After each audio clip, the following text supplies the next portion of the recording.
98 Africans arrived at Annapolis Harbor on September 29, 1767, aboard the Lord Ligonier. 42 had perished during the crossing. Among the survivors was a 17-year-old Mandinka warrior who would spend the next 55 years refusing to forget his name. The records from Spotsylvania County, Virginia show a slave purchased that October, given the name Toby.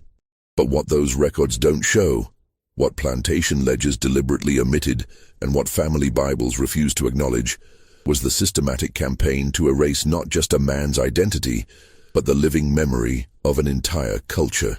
This is the story of how one African transformed the brutality meant to break him into a legacy that would outlast his captors.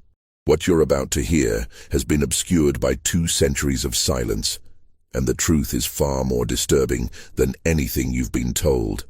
Before we continue with the story of the man who became known as Toby, make sure you're subscribed to Liturgy of Fear and hit that notification bell so you never miss stories like this.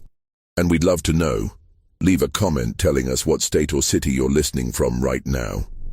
The details of what happened next come from sources that took nearly 200 years to surface.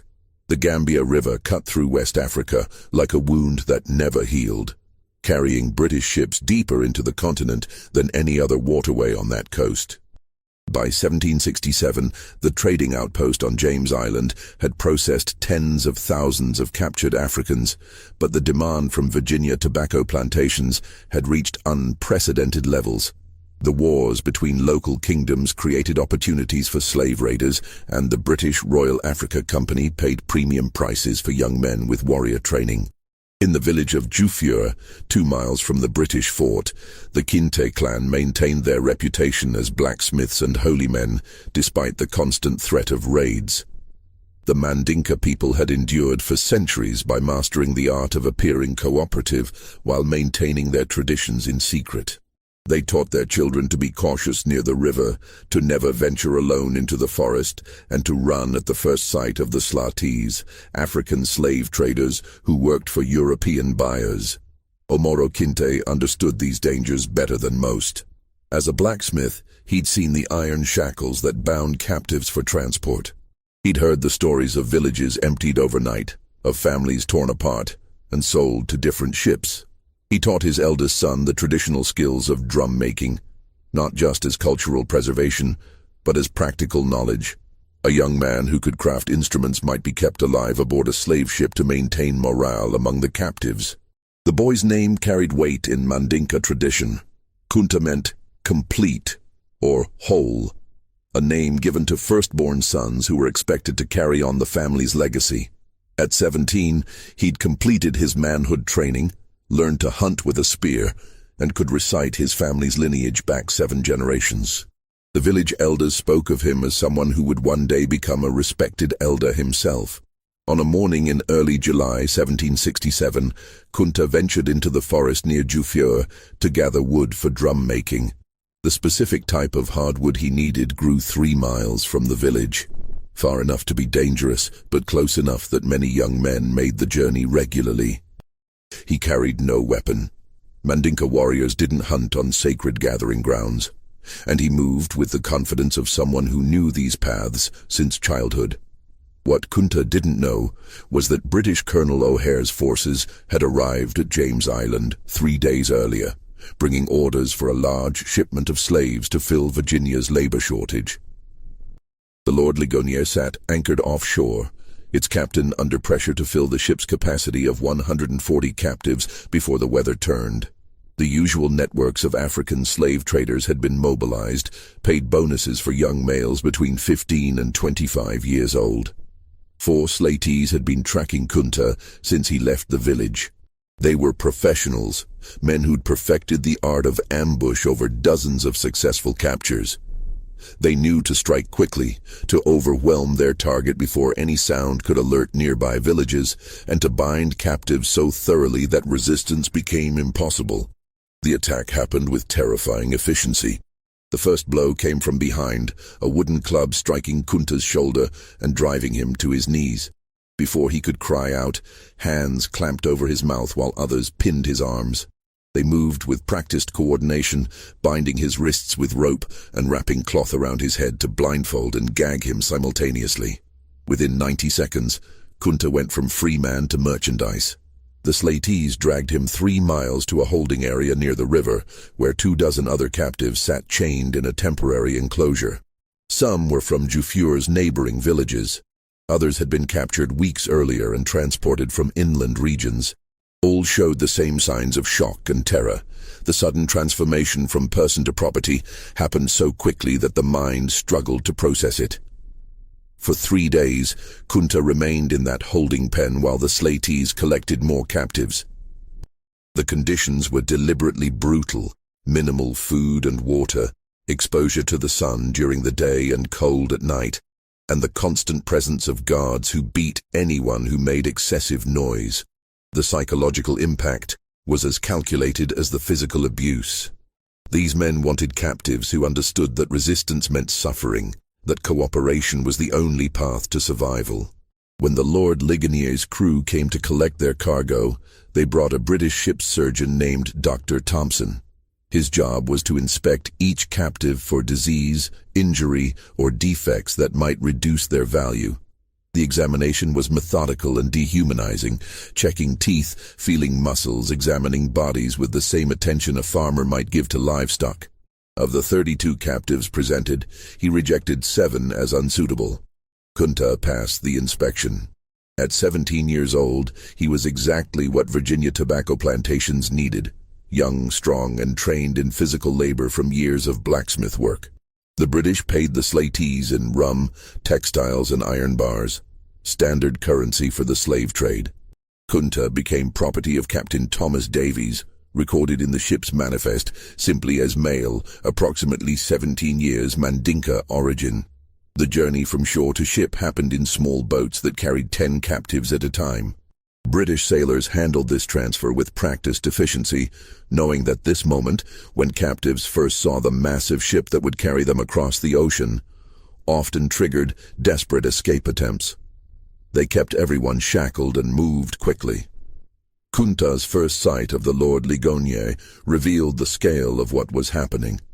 This wasn't a raid on a single village. This was an industrial operation that had been refined over decades of practice.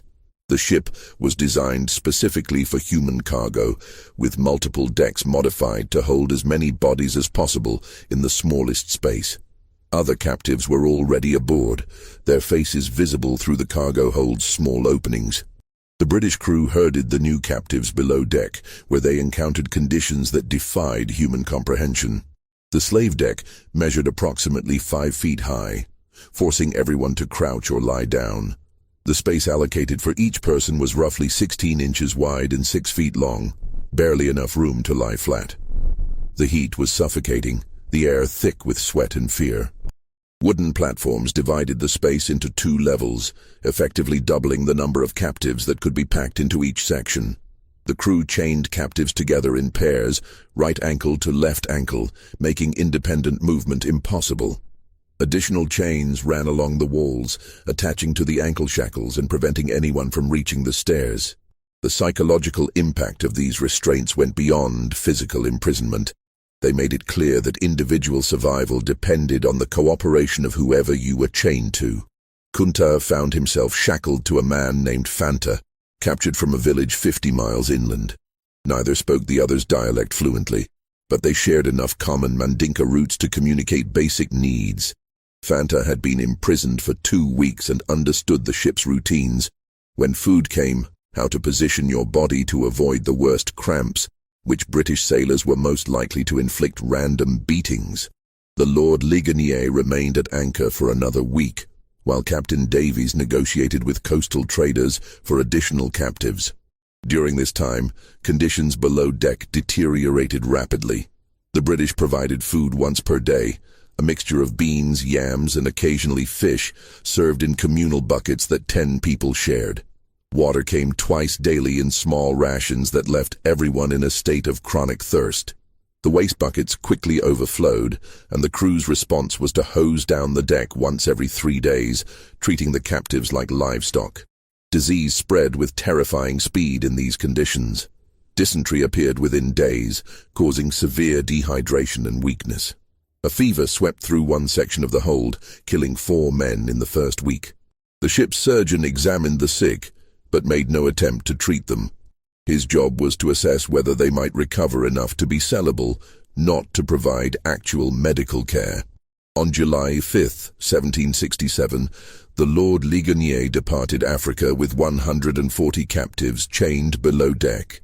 Captain Davies recorded in his log that he was satisfied with the cargo's quality and expected a profitable voyage. What he didn't record was the systematic brutality required to maintain control over that many desperate people trapped in nightmare conditions. The Middle Passage, the journey across the Atlantic from Africa to the Americas, typically took between 6 and 12 weeks depending on weather conditions. The Lord Ligonier's route would carry them past the Cape Verde Islands, then southwest across the ocean's widest point before catching the trade winds toward the Caribbean and up the North American coast to Annapolis. For the captives, the voyage became an endless cycle of suffering punctuated by brief moments on deck.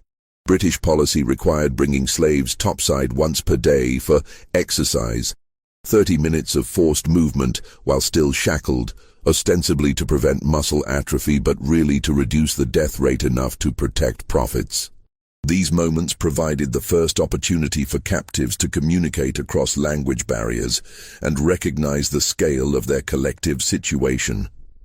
Kunta's training as a warrior and his cultural education proved useless in this context. Everything he'd learned about courage, honor, and resistance meant nothing when you were chained in darkness with no weapon and no knowledge of where the ship was taking you. The psychological torment was methodical. Isolation from everyone who shared your language, uncertainty about your destination, and the physical weakness from minimal food and water that made clear thinking nearly impossible. But Kunta noticed patterns in the British crew's behavior. The sailors who brought food were less vigilant during rough weather. The deck exercise happened at the same time each day unless storms prevented it. The ship's surgeon rarely ventured into the holds between formal inspections. These observations meant nothing in terms of immediate escape, but they indicated that the ship's operations followed routines that could potentially be exploited. Other captives made similar observations. A man named Kadi, who'd been a trader before his capture, understood some English from dealing with British merchants. He listened carefully to conversations among the crew and reported what he learned to those around him. The ship was bound for Naples, which some captives recognized as the Mandinka pronunciation of Annapolis. They would be sold at auction to work on tobacco plantations. The British expected most of them to die within 10 years from brutal labor conditions. This information created an impossible dilemma. Several captives discussed attempting a rebellion once enough of them reached the deck simultaneously. But the shackles made coordinated action nearly impossible, and the British crew was armed with muskets and cutlasses. Any rebellion that failed would result in immediate execution of everyone involved. The risk calculation was brutal: attempt escape and almost certainly die, or accept slavery with the slim possibility of eventual freedom. Kunta listened to these debates but didn't participate. His father had taught him that warriors choose their battles based on realistic assessment of victory chances, not on pride or desperation. Everything about their current situation made rebellion suicidal. But he filed away every detail about the ship's routines, every weakness in the British crew's procedures, every piece of information that might prove useful later. 3 weeks into the voyage, a fever swept through the hold with devastating speed. The same conditions that made the space hellish: extreme heat, lack of ventilation, contaminated water, inadequate sanitation, created perfect breeding grounds for infectious disease. Men who'd survived capture and the journey to the ship died shackled to their partners, their bodies left in place for hours or sometimes days until the crew noticed and removed them. The ship's surgeon, Dr. Thompson, recorded each death in his log with clinical detachment. By his calculation, a 15% mortality rate was acceptable on slaving voyages. 30% required investigation. If deaths exceeded 40%, the captain would face scrutiny from the Royal Africa Company for mismanagement. The dead weren't people who'd lost their lives, they were inventory that affected profit margins. Kunta's partner, Fanta, developed the fever during the 4th week. The early symptoms were unmistakable: shaking chills despite the oppressive heat, severe headache, growing delirium. Fanta remained lucid enough to recognize what was happening to him, and in a moment of heartbreaking clarity, he apologized to Kunta for what would come next. Within 2 days, Fanta died, and Kunta spent 18 hours chained to a corpse before the British crew noticed and removed the body. The crew didn't provide Kunta with a new partner. Instead, they shortened his ankle chain and attached it directly to the wall, giving him even less mobility than before. This isolation was unintentional. The crew simply hadn't captured enough slaves to replace all the dead, but it intensified Kunta's psychological torment. For weeks afterward, he existed in a state of near-total sensory deprivation, surrounded by suffering people, but unable to communicate meaningfully with anyone. Just when we thought we'd understood the full horror of the Middle Passage, the conditions aboard the Lord Ligonier grew even worse. The weather turned violent as the ship approached the Atlantic center, and what happened next would test every survivor's will to live. If you're finding this story as disturbing as we are, hit that like button to support our content. Share this video with someone who should hear this history, and subscribe to Liturgy of Fear. Let's continue with the nightmare that was still unfolding. The storm struck during the 7th week at sea. Atlantic storms in late summer tested even experienced ships like the Lord Ligonier. Captain Davies had crossed this route 24 times, but every voyage brought weather that could turn deadly within hours. The first signs came at dawn: a sudden wind shift, clouds building on the western horizon, an ominous drop in atmospheric pressure that made the air feel thick and oppressive. Davies ordered the crew to secure all cargo and prepare for rough seas. For the captives chained below deck, this preparation meant absolutely nothing changed. They remained shackled in the same positions, but now the ship began to pitch and roll with increasing violence. Men who'd been lying down were suddenly thrown against their chains as the vessel lurched sideways. The wooden platforms above their heads creaked and groaned, threatening to collapse under the shifting weight. The worst part was the water. Atlantic storms drive waves over the deck, and on slave ships, that water had nowhere to go except down into the holds through the small ventilation grates. Within hours, 6 inches of seawater sloshed back and forth across the slave deck, mixing with waste from the overflowing buckets and creating a toxic soup that captives couldn't escape. The shackles kept everyone pinned in place, while contaminated water washed over them repeatedly. Kunta had experienced tropical storms in Africa, but nothing prepared him for the helplessness of being chained during a maritime disaster. The ship would rise on a wave, pause at the crest, then plunge downward with enough force to lift chained bodies briefly off the wooden platforms before slamming them back down. The sounds were terrifying: timbers groaning under stress, crew members shouting orders overhead and all around him. The cries of men convinced the ship was sinking, and they would drown while shackled in the darkness. The storm lasted 4 days. During that time, the British crew made no attempt to bring food or water below deck. Maintaining their own safety took priority over preserving their cargo. The captives existed in a nightmare state of thirst, hunger, violent motion, and the constant fear that the next wave would be the one that broke the ship apart.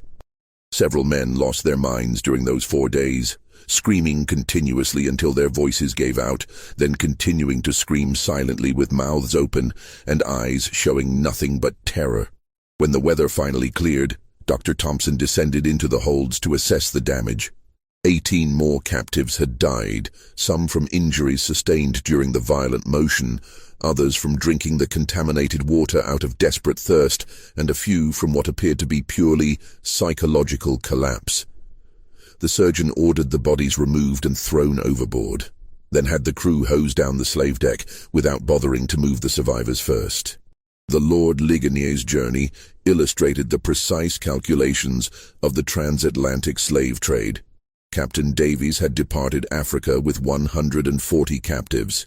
The storm deaths brought the total mortality to 42, a 30% loss rate.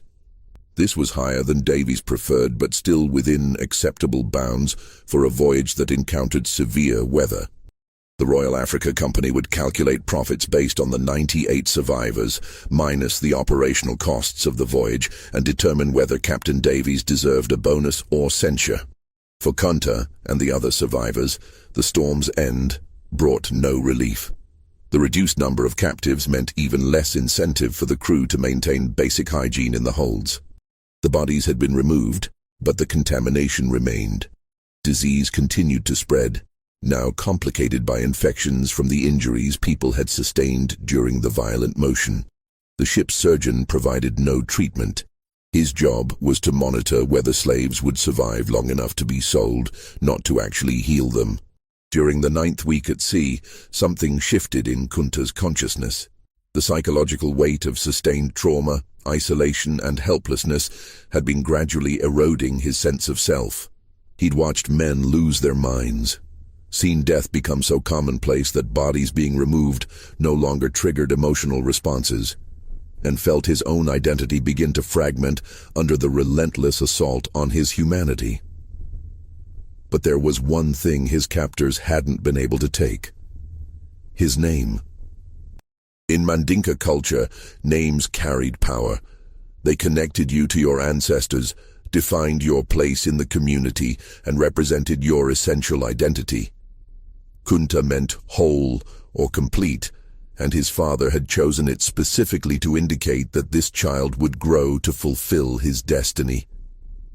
As long as Kunta remembered his name, remembered the words his father had spoken during his naming ceremony, remembered the lineage that stretched back 7 generations, some core part of him remained beyond British control. Other captives near him had begun to lose their names.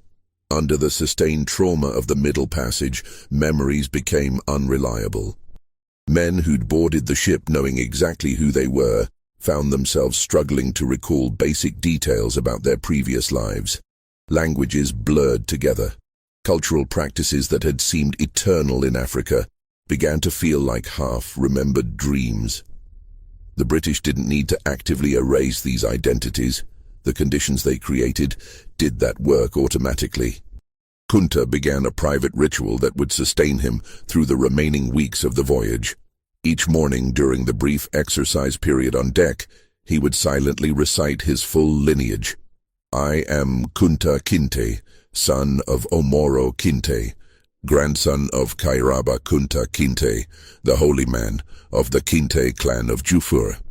He would list his father's teachings, remember specific lessons about blacksmithing and drum-making, recall the taste of foods from his village. These memories became his resistance, evidence that he existed as a complete person, despite British attempts to reduce him to merchandise. The Lord Ligonier sighted the North American coast during the 11th week. The appearance of land triggered visible changes in the crew's behavior. They cleaned the ship more thoroughly, made repairs to damaged equipment, and even improved the captives' food slightly. These preparations had nothing to do with humanitarian concerns and everything to do with market value. Potential buyers in Annapolis would inspect the cargo carefully, and slaves who appeared too weak or diseased would sell for reduced prices. On September 29, 1767, the ship entered Annapolis harbor. For the captives, this moment brought an impossible mixture of emotions. The journey that had killed 42 of their companions was finally ending. But what awaited them on land was decades of slavery with no clear path to freedom, in a country whose language they didn't speak and whose customs were completely alien. The British followed a careful procedure for processing slave ships. First, the harbor master's officials would board to verify the cargo against the ship's manifest and collect customs duties. Then the captives would be brought on deck in small groups, still shackled, for preliminary inspection by potential buyers. Only after this pre-sale viewing would the actual auction take place, usually within a week of arrival to minimize the costs of feeding and housing the cargo. When Kunta first saw Annapolis, the contrast with Africa overwhelmed his senses. The architecture was entirely different. Wooden buildings with peaked roofs instead of round mud structures with thatched covering. The climate felt alien, cooler and drier than the tropical humidity he'd known his entire life. And the people were almost entirely white, with only a handful of Africans visible working along the docks. The Maryland Gazette published an advertisement on October 1st, 1767. Just imported, in the ship Lord Ligonier, Captain Davies, from the river Gambia, a cargo of choice, healthy slaves, for sale at Annapolis on Tuesday, the 7th of October.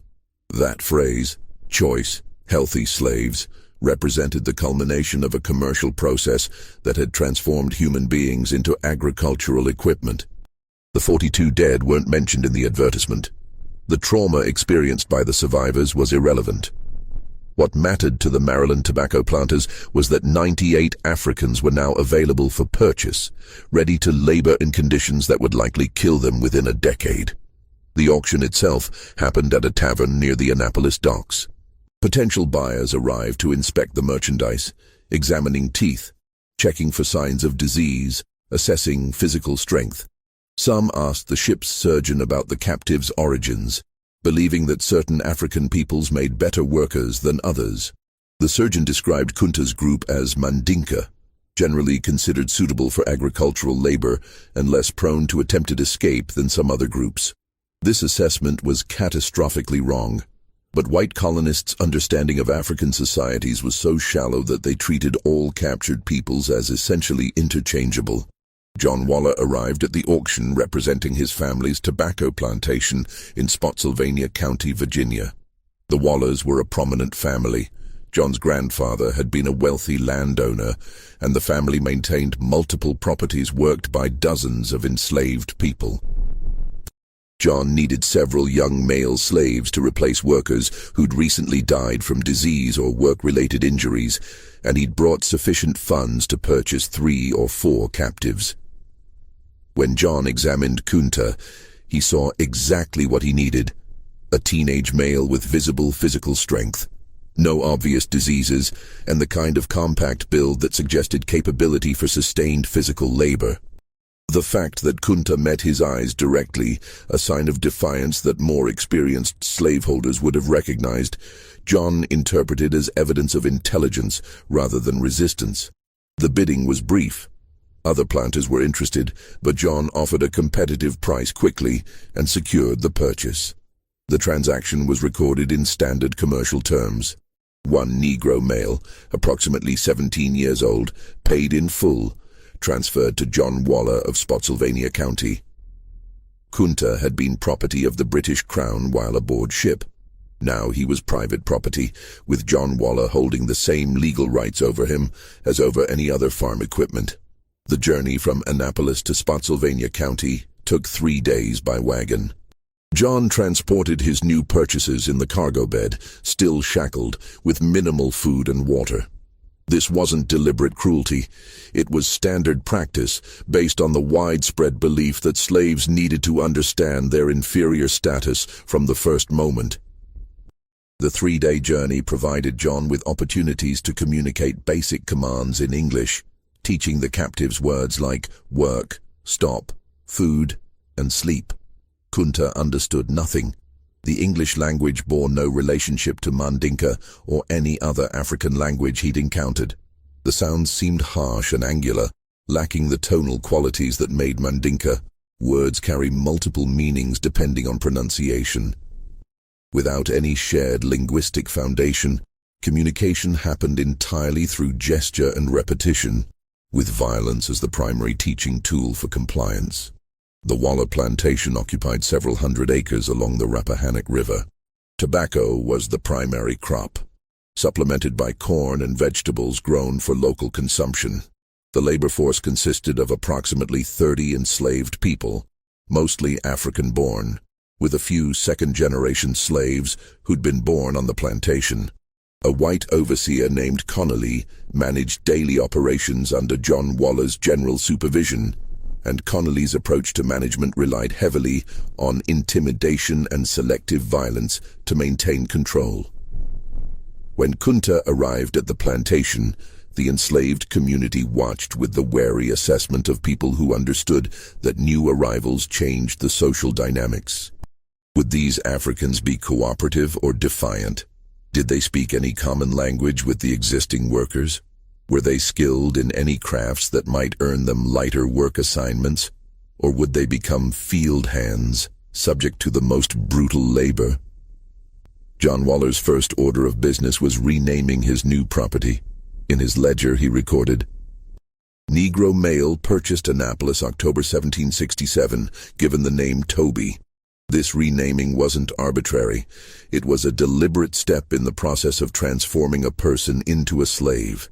African names were too difficult for white people to pronounce, supposedly, and more importantly, they represented cultural identity that needed to be erased. A slave named Toby had no connection to Africa, no history beyond what his owner permitted, no identity except as property. When Connolly introduced Kunta to the other slaves using this new name, pointing at him and saying Toby repeatedly, Kunta's response was immediate and instinctive. He pointed to himself and said clearly, "Kunta Kinte." Connolly interpreted this as failure to understand rather than refusal to comply, and repeated the name more slowly and loudly, "To buy. Kunta Kinte." Kunta said again with the same clear insistence. In that moment, the fundamental conflict that would define the next 5 decades of his life became explicit. John Waller owned Kunta's body, controlled his labor, could sell him or beat him or work him to death. But Kunta's name, the core of his identity, remained his own. Connolly's solution to this communication problem was violence. He struck Kunta across the face, then repeated the name Toby while pointing at him. Kunta responded by saying his real name again. Connolly struck him harder. Kunta, drawing on his warrior training and his father's teachings about dignity under duress, maintained eye contact and repeated, "Kunta Kinte." What Connolly and John Waller failed to understand was that they were witnessing cultural values that had sustained the Mandinka people for centuries. Kunta had been taught that names carried power, that identity transcended physical circumstances, and that a man who accepted false identity lost something more essential than life itself. From Kunta's perspective, being beaten for asserting his name was painful, but acceptable. Accepting a false name would mean spiritual death. This confrontation continued for 3 days. Each time someone called him Toby, Kunta would correct them with his real name. Each correction earned physical punishment, beatings, reduced food rations, isolation. The other enslaved people on the plantation watched this conflict with mixed emotions. Some admired Kunta's courage. Others saw it as foolish resistance that would bring harsher treatment for everyone. An older enslaved man named Fiddler, who'd been born in Africa but had lived in Virginia for 40 years, approached Kunta during a work break. Speaking in broken Mandinka mixed with English, Fiddler tried to explain the reality of their situation. The white men owned everything, including the ability to determine names. Resistance on this point was futile and would only bring suffering. Better to accept the name Toby publicly while maintaining your true identity privately. But Kunta couldn't accept this compromise. His father had taught him that partial surrender to injustice inevitably led to complete surrender. If he accepted a false name even in public, he would be acknowledging the white men's power to define his identity. That acknowledgement would be the first step toward becoming the property they claimed him to be, rather than a person who was being held in unjust captivity. On the 4th day, John Waller brought Kunta to the plantation's main house for what he called a lesson in obedience. The process was systematic and deliberately public. Waller had Kunta tied to a post in full view of the other slaves, then explained through Connolly's translation what was about to happen. Kunta would be whipped until he accepted his new name. This wasn't punishment for specific misbehavior. It was an educational demonstration about the nature of absolute power. The whipping began with methodical precision. Connolly used a leather strap designed to cause maximum pain without inflicting injuries severe enough to reduce Kunta's value as a worker. After each strike, Waller asked the same question, "What is your name?" When Kunta responded, "Kunta Kinte," another blow fell. This torture continued until Kunta lost consciousness.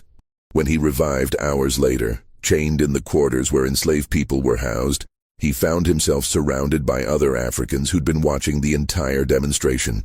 Their faces showed a mixture of sympathy, fear, and resignation. They'd all been through similar lessons when they first arrived. They'd all learned that resistance led to suffering, with no possibility of victory. But they'd also noticed something that John Waller and Connolly had missed. Despite the beating, Kunta had never once said the name Toby. He'd lost consciousness from pain before surrendering his identity, and that fact resonated with people who'd been forced to compromise themselves in countless ways just to survive. The next morning, still injured from the whipping, Kunta was assigned to tobacco field work under Connolly's direct supervision. Tobacco cultivation in 1767 Virginia was brutally labor-intensive. The process required planting seedlings by hand, constant weeding, removing tobacco worms, topping the plants at the correct growth stage, harvesting leaves as they ripened, and hanging them in curing barns. Each step was time-sensitive and required knowledge that Kunta didn't have. Connolly's teaching method consisted of demonstrating an action once, then beating anyone who failed to replicate it correctly. By this logic, a slave who didn't understand English should learn quickly through pain association. The reality was that Kunta spent his first weeks in constant confusion, never quite certain what was expected, always one step behind the other workers who'd had years to learn the routines. But Kunta possessed something that his captors didn't recognize: the observational skills his father had taught him during blacksmith training. A good blacksmith learned by watching subtle details, how metal changed color at different temperatures, which hammer blows achieved specific effects, how the sound of striking metal indicated its readiness for shaping. Kunta applied those same skills to learning plantation operations, watching not just what people did, but the precise sequence and timing of their actions. Within 2 weeks, Kunta had mastered basic tobacco field work well enough to avoid most beatings. He still didn't understand English commands, but he'd learned to read the situation, watching what other workers did and replicating their actions, anticipating what Connolly would demand based on the time of day and stage of tobacco growth, keeping his head down and his movements steady to avoid drawing attention. The other enslaved people began to recognize that this African newcomer was different. Most recently arrived captives existed in a state of psychological shock for months, moving through their work like automatons, barely aware of their surroundings. Kunta was clearly traumatized. His eyes showed the same 1,000-yard stare that everyone developed after experiencing Middle Passage horror. But he remained alert and engaged in a way that suggested his mind hadn't been broken. This psychological resilience came from the same source as his refusal to accept a false name: his father's teachings about maintaining dignity under oppression. Omoro had lived his entire life 2 miles from a British slave fort. He'd raised his children with the explicit understanding that their freedom was fragile and could be stolen at any moment. But he'd also taught them that inner identity, the knowledge of who you really were, could never be taken unless you surrendered it willingly. The weeks turned into months, and a routine emerged. Kunta worked in the tobacco fields from dawn to dusk, ate the minimal rations provided to enslaved workers, slept in the crowded quarters, and endured the casual violence that characterized plantation life. John Waller occasionally tested whether the whipping had been effective, calling Kunta Toby and watching for his response. Each time, Kunta would either remain silent or quietly correct with his real name, earning a cuff across the head, but never the severe beating that might reduce his ability to work. Waller found this behavior puzzling, but not particularly concerning. Some slaves took longer to break than others. As long as Kunta did his work adequately and didn't actively rebel, his refusal to accept his slave name was an annoyance rather than a serious problem. Waller assumed that time and sustained exposure to plantation reality would eventually wear down any resistance. What Walla didn't recognize was that every day Kunta maintained his name, he won a small victory against the system designed to destroy him. And other enslaved people on the plantation noticed those victories. They saw an African who'd survived the Middle Passage horror, endured whippings for refusing to surrender his identity, and somehow maintained his essential self despite everything slavery inflicted on him. As winter approached in late 1767, Kunta had been enslaved for 6 months, captured in July, transported across the Atlantic, sold in October, and worked through the tobacco harvest season. In Mandinka culture, he should have been celebrating his 18th birthday, taking on adult responsibilities in his village, perhaps being considered for marriage. Instead, he was property in a foreign country, doing agricultural work he'd never trained for, unable to communicate in the local language, and surrounded by people who'd been so thoroughly broken by slavery that most had forgotten resistance was even possible. But Kunta hadn't forgotten, and that fact would make what happened next both inevitable and terrifying. The story of Toby, the slave who refused his name, was about to take a turn that would shock even the hardened overseers of Spotsylvania County. But first, we need you to do something. If this story is giving you chills, share this video with a friend who loves dark mysteries, hit that like button to support our content, and don't forget to subscribe to never miss stories like this. Let's discover together what happens when a man chooses freedom over survival. Winter's arrival brought new horrors no one anticipated. Virginia winters in the late 1760s were harsh by the standards of someone raised in tropical West Africa. Temperatures dropped below freezing regularly, and the enslaved workers' quarters provided minimal protection from the cold. The Waller plantation, like most Virginia tobacco operations, didn't invest in adequate winter housing for slaves. The logic being that warm buildings cost money, while slaves who died from cold exposure could be replaced through purchase. Kunta's first Virginia winter introduced him to physical suffering, distinct from the tropical diseases he'd known in Africa. Frostbite damaged his fingers during morning work when the ground was frozen solid. Respiratory infections spread through the quarters with deadly efficiency. Close quarters, poor ventilation, and inadequate clothing created perfect conditions for contagious illness. Several slaves died during that first winter, their bodies buried in unmarked graves at the edge of the plantation property. During this season, Kunta made his first escape attempt. The idea had been forming since his arrival.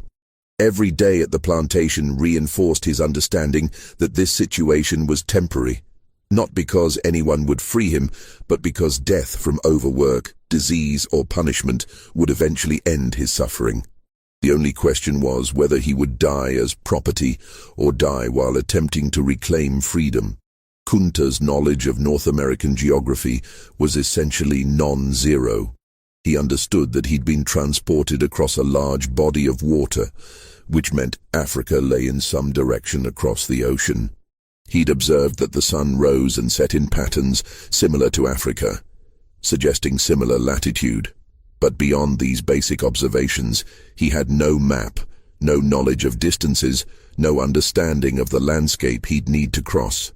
His plan was remarkably simple: escape during the night, travel away from the plantation in whatever direction seemed least populated, and either find a way back to the coast or locate other Africans who might have established free communities.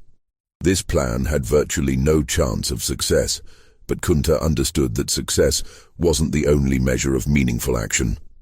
Sometimes resistance had value, even when it was futile. The escape happened in January 1768, during a week when Connolly was away visiting family in Fredericksburg. The remaining white supervisor was less vigilant about evening head counts, and Kunta had noticed a pattern. If all slaves appeared to be present during the initial evening check, no one verified later in the night. The winter cold meant everyone stayed inside the quarters as much as possible, so unusual movements were less likely to be noticed. Kunta waited until approximately midnight, then quietly exited the quarters through a rear door, whose lock had been damaged for weeks. He moved carefully, knowing that dogs might be loose on the property, and that several white families lived within half a mile of the Walla plantation. His clothing consisted of the minimal rags provided to field workers, entirely inadequate for winter weather, but the only option available. For the first 3 miles, everything went according to Kunta's limited plan. He followed a creek bed heading roughly north, reasoning that waterways might eventually lead to larger rivers and ultimately the ocean. The physical challenge was immediate. His feet, inadequately protected by crude shoes made from scraps, began to suffer from the cold within an hour. The winter landscape was utterly alien, nothing like the African forest he'd known. Near dawn, Kunta heard dogs barking in the distance behind him. The sound triggered an immediate understanding. The plantation had discovered his absence, and professional slave catchers were already pursuing him. These weren't random farm dogs. They were tracking hounds trained specifically to hunt escaped slaves, capable of following a scent trail for miles. What happened next illustrated the ruthless efficiency of the 18th century Virginia slave-catching system. Connolly had returned earlier than expected and noticed Kunta's absence during the morning work call. He immediately contacted Thomas Matthews, a professional slave catcher who operated throughout Spotsylvania County. Matthews maintained a team of trained dogs and several assistants who specialized in tracking and recovering escaped slaves. Matthews' approach to slave catching was methodical. He started at the point of escape, let his dogs pick up the scent, and then followed at a steady pace that allowed the dogs to do most of the work. His payment structure was simple. He received a flat fee for successful recovery, plus expenses. If the escaped slave resisted violently, Matthews was authorized to use whatever force necessary to ensure compliance, provided the slave survived in condition to continue working. Kunta had covered perhaps 8 miles when the dogs caught up to him. The confrontation happened in a clearing where the terrain offered no defensive advantages.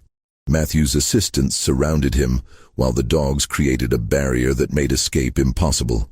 Through gestures and broken English, Matthews indicated that Kunta should return voluntarily. When Kunta didn't immediately comply, not from defiance but from incomplete understanding, Matthews ordered his assistants to restrain him forcibly.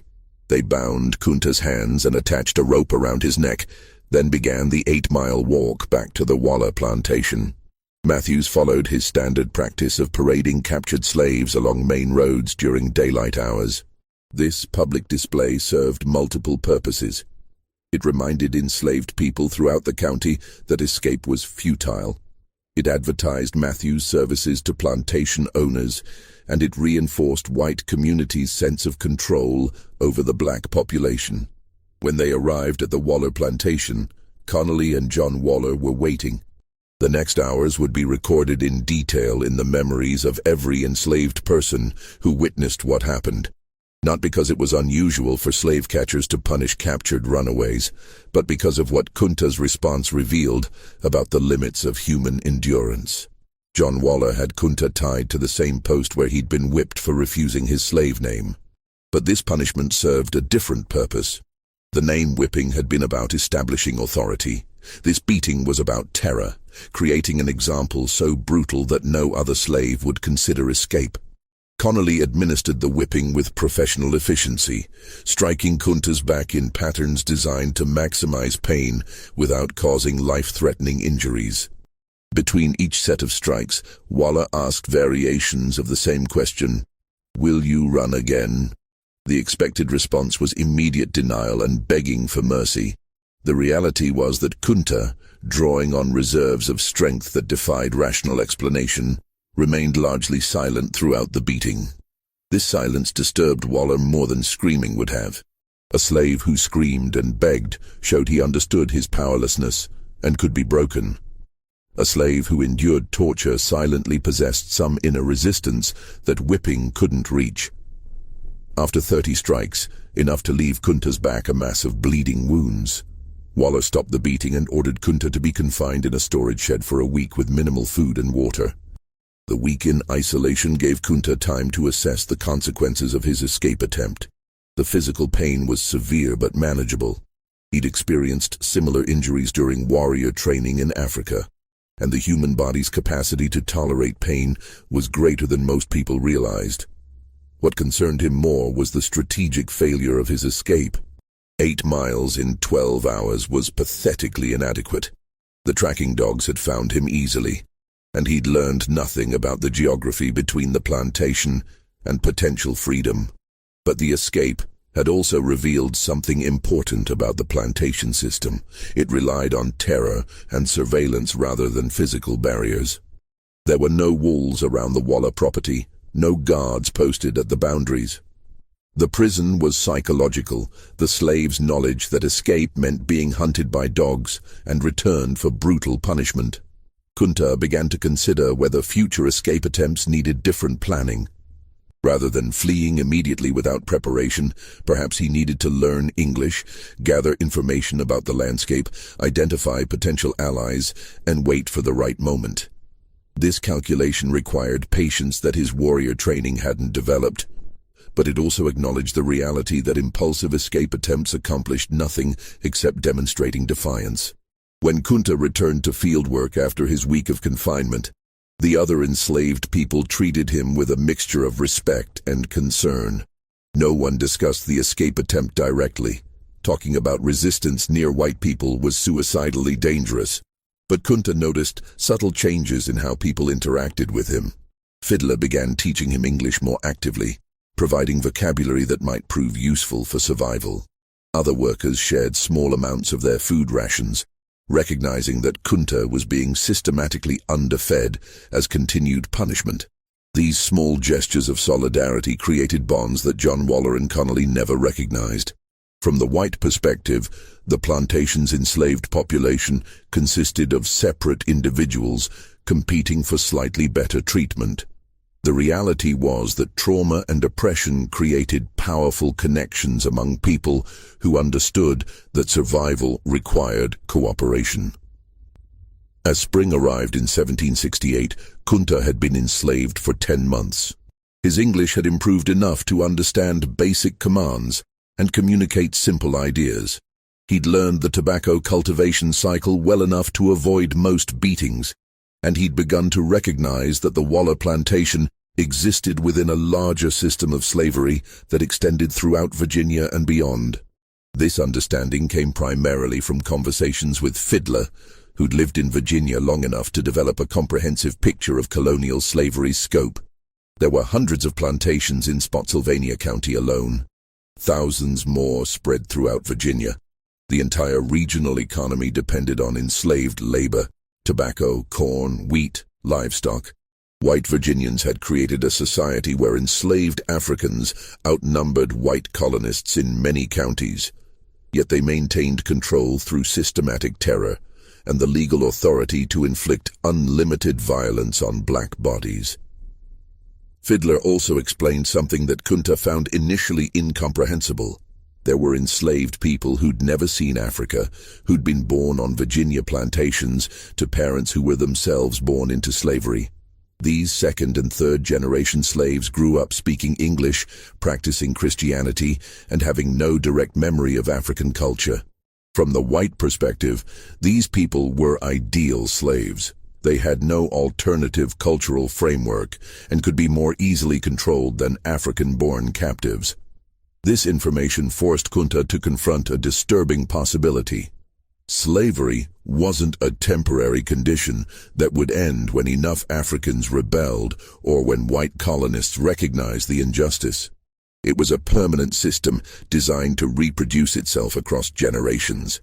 The children of enslaved people became property of their parents' owners. Freedom had no obvious path. In May 1768, Kunta made his second escape attempt. This effort showed slightly more planning than the first. He'd stolen food scraps over several weeks, hidden them in the quarters, and identified a route that followed established roads rather than random wilderness paths. His English was now adequate for basic misdirection. If questioned by white travelers, he could claim to be on an errand for his master, buying himself hours before anyone became suspicious. The escape lasted 3 days before Matthews's dogs found him hiding in a barn approximately 20 miles from the Waller plantation. The recapture followed the same pattern as before. Matthews and his assistants surrounded him, bound him, and paraded him back along public roads as a warning to other potential escapees. John Waller's response was more severe this time. Kunta had demonstrated that standard punishment wasn't deterring his escape attempts. Waller needed to escalate to a level of consequence that would make further resistance psychologically impossible. The method Waller chose, cutting off half of Kunta's right foot, was standard practice in colonial Virginia for dealing with persistent escape attempts. The logic was coldly practical. A slave who couldn't run away effectively retained most of his agricultural labor value while losing his mobility. Plantation owners throughout the South used this particular mutilation frequently enough that there were established procedures for minimizing infection risk and recovery time. Dr. William Waller, John's brother and a trained physician, performed the amputation. The procedure happened in the plantation's tool shed, with Kunta tied down and several white men holding him still. No anesthetic was provided. The expense wasn't justified for slave punishment, and the pain was considered part of the deterrent effect. What the historical records don't adequately capture is the psychological impact of this mutilation. From John Waller's perspective, he was modifying property to prevent future loss, no different than branding cattle or clipping a horse's tendons to prevent bolting. From Kunta's perspective, he was experiencing state-sanctioned torture inflicted by someone who believed he had the moral and legal right to permanently maim another human being. The amputation achieved its intended physical effect. Kunta would never again be able to run effectively, which meant future escape attempts would face insurmountable practical obstacles. But it had an unintended consequence. It transformed Kunta from an anonymous field slave into someone whose story other enslaved people remembered and repeated. Stories about the African who'd tried to escape twice despite knowing the consequences, who'd endured mutilation rather than submit completely to slavery, who maintained his real name despite years of punishment. These narratives spread through the informal communication networks that connected enslaved communities throughout Virginia. Kunta became a symbol of resistance, not because his resistance was successful, but because it continued despite absolutely overwhelming odds. During his recovery from the amputation, confined to the quarters and unable to work, Kunta had extended conversations with Fiddler and other long-time slaves. These discussions revealed aspects of plantation life he hadn't previously understood. The other enslaved people had developed sophisticated strategies for preserving dignity and humanity despite their circumstances. They maintained secret family connections across different plantations. They practiced African religious traditions in hidden gatherings. They taught their children about freedom, even when freedom seemed impossible. These conversations also revealed the complexity of survival under slavery. Some people had chosen cooperation with plantation authorities, serving as foremen or house servants, trading minor privileges for enforcing discipline among field workers. Others had embraced Christianity, finding in the religion a framework for understanding suffering and maintaining hope for eventual justice. Still others had developed psychological mechanisms that allowed them to function despite trauma, compartmentalizing their sense of self, performing obedience while maintaining private resistance. Kunta listened to these stories and recognized that his absolutist approach, refusing his slave name, attempting escape despite impossible odds, represented only one strategy among many. Other people's choices weren't cowardice or collaboration, they were different answers to the same impossible question. How do you maintain humanity when a system is designed to destroy it? When Kunta returned to work after his injury healed, his assigned tasks changed.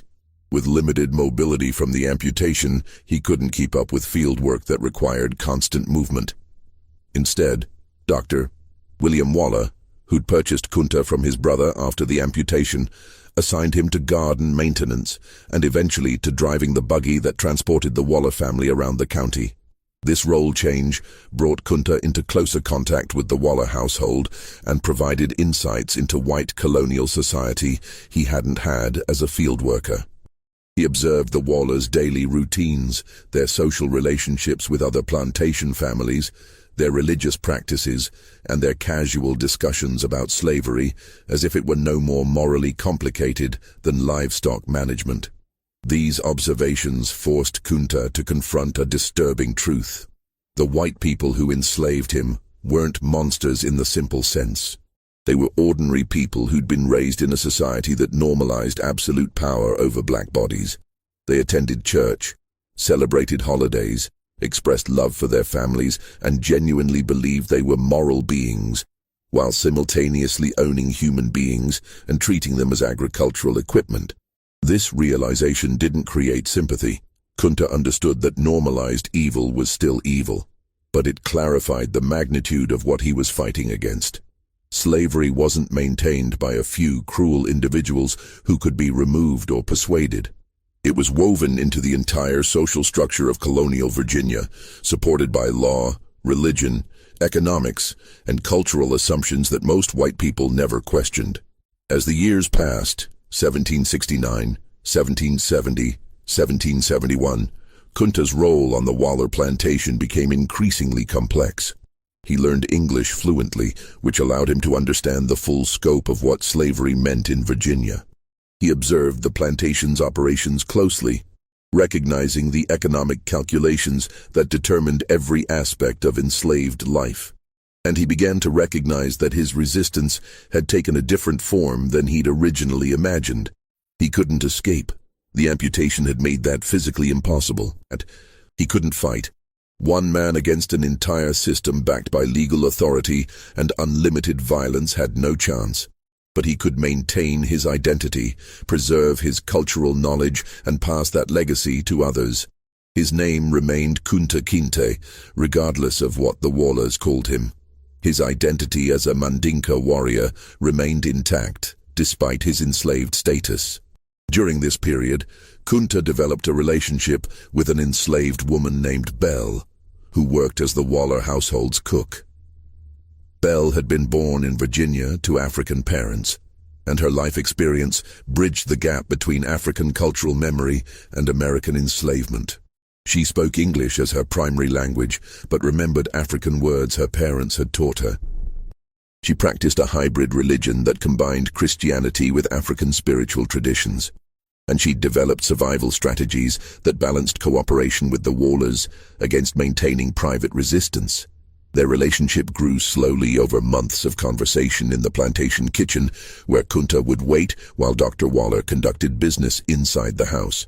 Belle recognized in Kunta something she'd rarely seen: an African-born person who'd maintained his essential identity despite years of brutal attempts to break him. Kunta recognized in Belle someone who'd found ways to preserve humanity in circumstances designed to destroy it.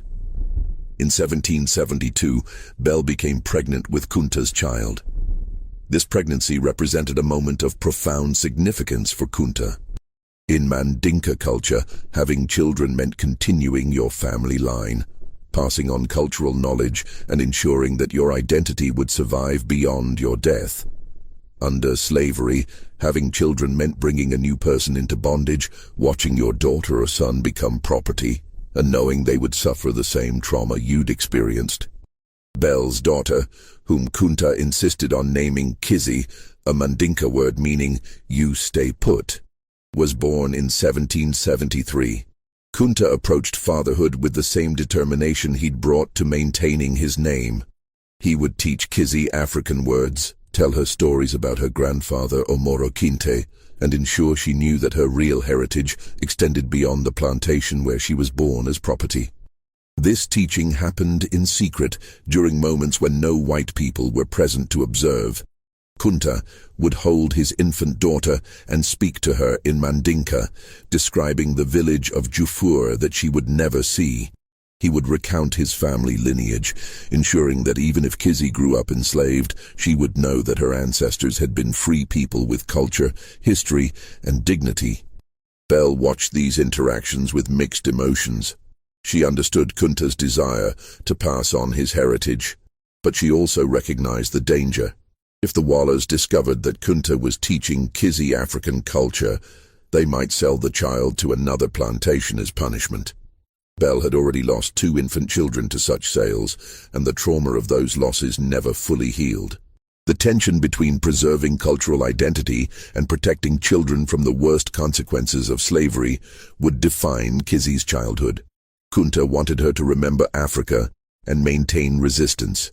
Belle wanted her to learn English perfectly, practice Christianity publicly, and develop skills that might earn her slightly better treatment within the plantation system. Both approaches came from love and from traumatic experience with slavery's brutal realities. As Kizzy grew from infant to child, Kunta taught her a vocabulary of African words: cow, river, harvest, guitar. These words had no practical use in Virginia, but they represented connections to a world beyond slavery. When Kizzy pointed to a river and said, Kambi Bolongo, the Mandinka name for the Gambia River, she was speaking a language her enslavers couldn't understand and maintaining a cultural tradition they couldn't erase. In 1780, when Kizzy was 7 years old, something happened that would test everything Kunta had tried to teach her about identity and resistance. Missy Ann, the niece of Dr.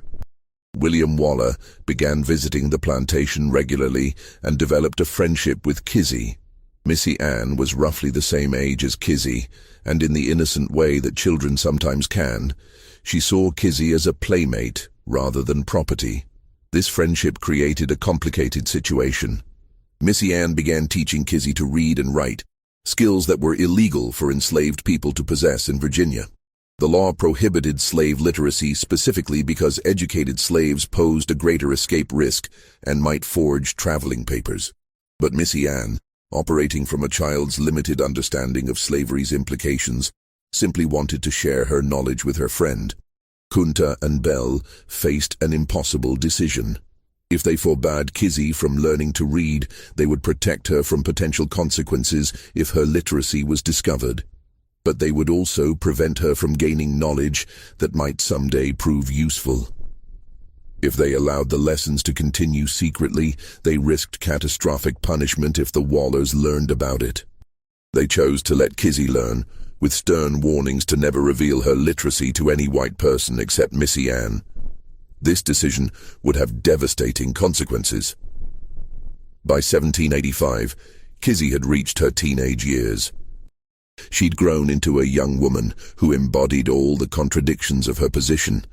American-born but raised with African cultural knowledge, enslaved but literate, aware of the plantation system's brutality, but never having experienced the Middle Passage horror her father endured. Her relationship with Missy Ann had continued, creating bonds of genuine affection that somehow coexisted with the fundamental inequality of their positions.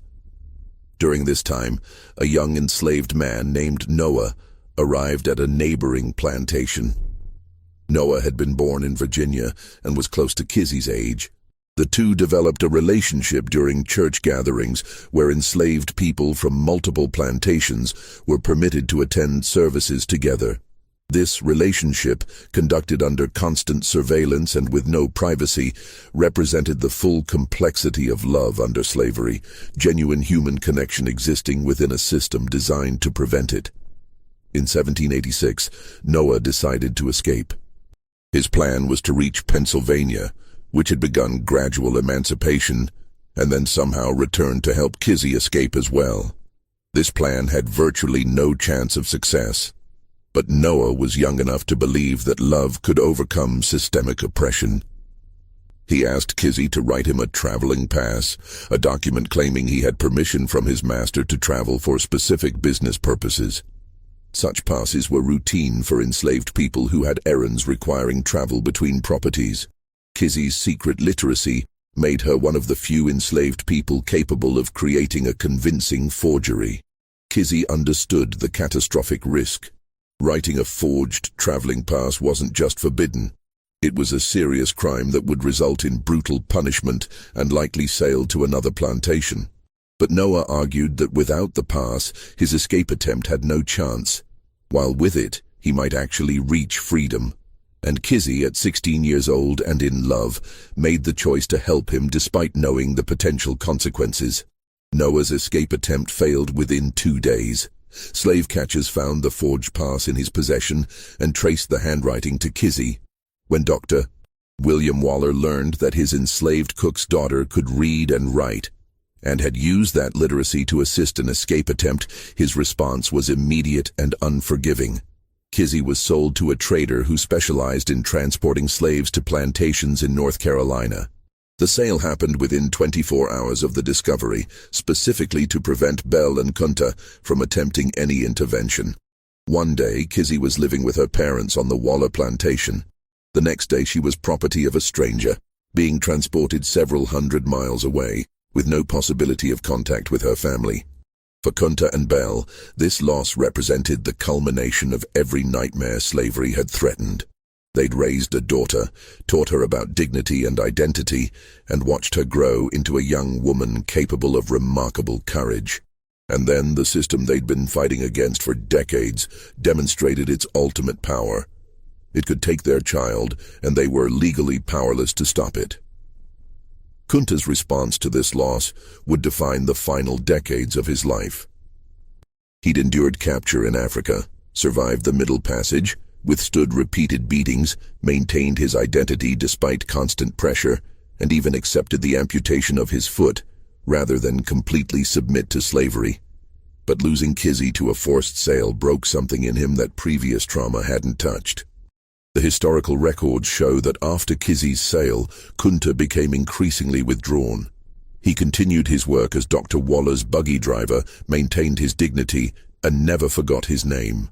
But friends among the enslaved community noticed changes: longer periods of silence, less engagement with the small resistances that had characterized his earlier years, a kind of resigned acceptance that the system he'd been fighting would ultimately win. This psychological shift wasn't surrender in the simple sense. Kunta never accepted that slavery was justified or that he deserved his status. But he'd learned through unbearable experience that maintaining identity and resisting oppression didn't prevent the system from inflicting the worst possible suffering, losing your children to a commercial transaction. The years continued with grim inevitability. Kunta worked, aged, and watched as the plantation system refined itself. Virginia's tobacco economy expanded. More Africans arrived through the slave trade. Second and third generation enslaved people grew up knowing no other life. And the white colonial society that depended on this system developed increasingly elaborate justifications for why enslaved people deserved their status. In 1810, Belle died from complications of pneumonia, one of many diseases that spread through enslaved quarters due to inadequate housing and medical care. Kunta continued working for another 12 years, until age and accumulated injuries made even light labor impossible. In 1822, at approximately 70 years old, Kunta Kinte died on the Waller plantation, still enslaved, never having returned to Africa or gained his freedom. The plantation records show his death recorded as Toby, age approximately 70, died of natural causes. No mention of Africa, no acknowledgement of the Middle Passage, no recognition of the 2 escape attempts or the amputation that resulted. Just a brief note documenting that property had been lost and needed to be replaced. But in the memory of enslaved people throughout Virginia and eventually throughout the South, Kunta Kinte's story survived. Parents told their children about the African who refused to accept his slave name. Communities remembered the man who tried to escape even after his foot was cut off.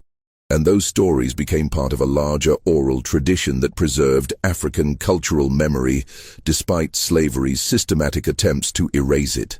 Kizzy, sold to Thomas Lee's plantation in North Carolina, survived into the 1850s. She bore a son named George, conceived through rape by her enslaver, who became known as Chicken George due to his assigned duties managing cockfighting birds. George would eventually gain his freedom, and his children would live to see slavery's legal end in 1865.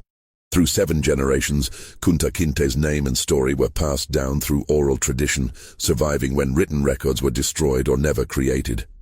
In the 1960s, a descendant named Alex Haley began researching his family history, tracing connections back through documents, census records, and eventually to Juffureh in Gambia, where oral historians called griots remembered stories about a young man named Kunta who was captured around 1767 and never seen again. The book Haley published, Roots, the saga of an American family, would introduce Kunta Kinte's story to millions of readers worldwide. It would spark renewed interest in African American genealogy, force conversations about slavery's lasting impact, and help establish that enslaved people weren't just victims, but individuals who'd maintained identity and resistance despite overwhelming oppression. But the core of that story, the truth that America never wanted confronted, wasn't about eventual triumph or redemption. It was about a 17-year-old African warrior who was captured, transported across the ocean, and enslaved for 55 years.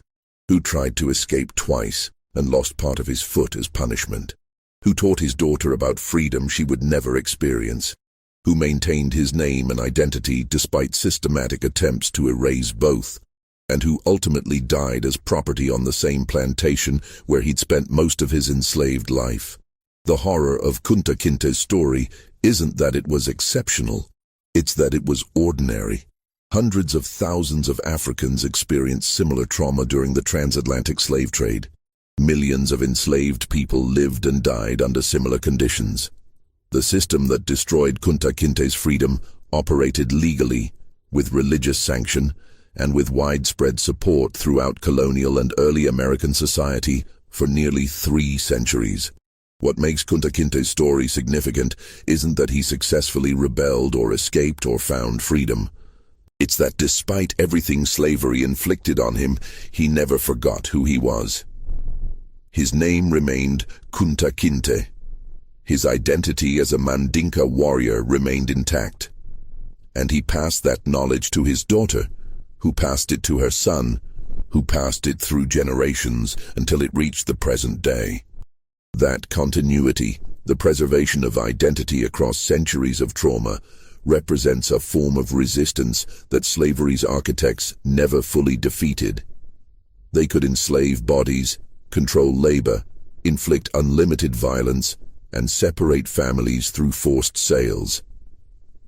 But they couldn't completely erase the knowledge that enslaved people had been whole human beings before capture, that they possessed cultures and histories that predated slavery, and that their identities transcended the property status white society imposed on them. This story shows us something essential about the American experience. This nation was built on a foundation of systematic brutality that treated human beings as agricultural equipment. The tobacco, cotton, sugar, and rice that drove economic development came from enslaved labor under conditions so horrific that describing them fully remains difficult 2 centuries later. And the legal, religious, and cultural systems that white Americans created to justify this brutality continue to shape American society long after slavery's formal end. Kunta Kinte's legacy isn't comfortable or redemptive. It's a reminder of what was stolen, what was survived, and what can never be fully repaired.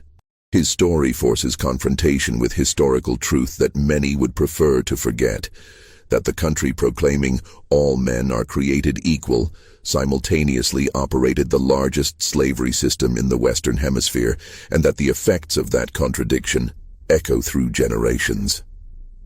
So what do you think of this story? Does knowing the full truth about slavery's reality change how you understand American history? Do you believe a person who maintained his identity despite everything has achieved a kind of victory? Or is that just romanticizing unbearable suffering? Leave your thoughts in the comments below, and let's have a real conversation about why these stories still matter. If this history gave you chills, hit that subscribe button and notification bell so you never miss stories like this. Share this video with someone who needs to understand what really happened during America's slavery era. And remember, this isn't ancient history. The last person born into slavery died in the 1970s. These events are shockingly recent, and their effects are still with us. Thanks for watching Liturgy of Fear. See you in the next video.